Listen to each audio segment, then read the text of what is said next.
एक दिन गौतम बुद्ध अपने शिष्यों के साथ एकदम शांत बैठे हुए थे। उन्हें इस प्रकार बैठे हुए देख शिष्य चिंतित हुए कि कहीं वह अस्वस्थ तो नहीं है। एक शिष्य ने उनसे पूछा कि आज वह मौन क्यों बैठे हैं, क्या शिष्यों से कोई गलती हो गई है।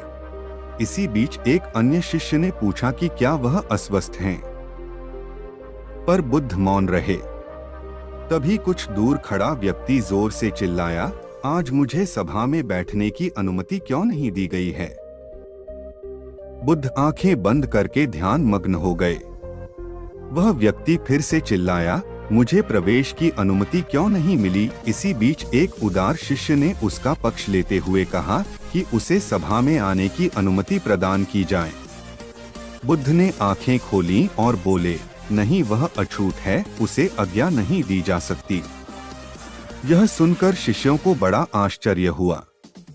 बुद्ध उनके मन का भाव समझ गए और बोले, हाँ, वह अछूत है। इस पर कई शिष्य बोले, हमारे आश्रम में जात पात का कोई भेद ही नहीं, फिर वह अछूत कैसे हो गया। यह सुनकर शिष्यों को बड़ा आश्चर्य हुआ। बुद्ध उनके मन का भाव समझ गए और बोले, हाँ, वह अछूत है। इस पर कई शिष्य बोले, हमारे आश्रम में जात पात का कोई भेद ही नहीं, फिर वह अछूत कैसे हो गया। तब बुद्ध ने समझाया, आज वह क्रोधित होकर आया है।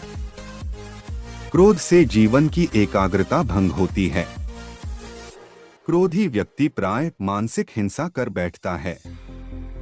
इसलिए जब तक वह क्रोध में रहता है तब तक अछूत होता है। इसलिए उसे कुछ समय एकांत में खड़े रहना चाहिए। क्रोधित शिष्य भी बुद्ध की बातें सुन रहा था। पश्चाताप की अग्नि में तपकर वह समझ चुका था कि अहिंसा ही मनुष्य का महान कर्तव्य व परम धर्म है। वह बुद्ध के चरणों में गिर पड़ा और कभी क्रोध न करने का प्रण लिया।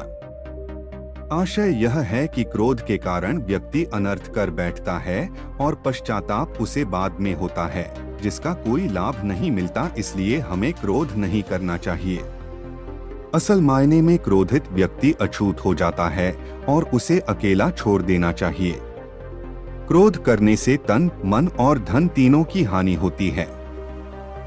क्रोध से ज्यादा हानिकारक कोई और वस्तु नहीं है।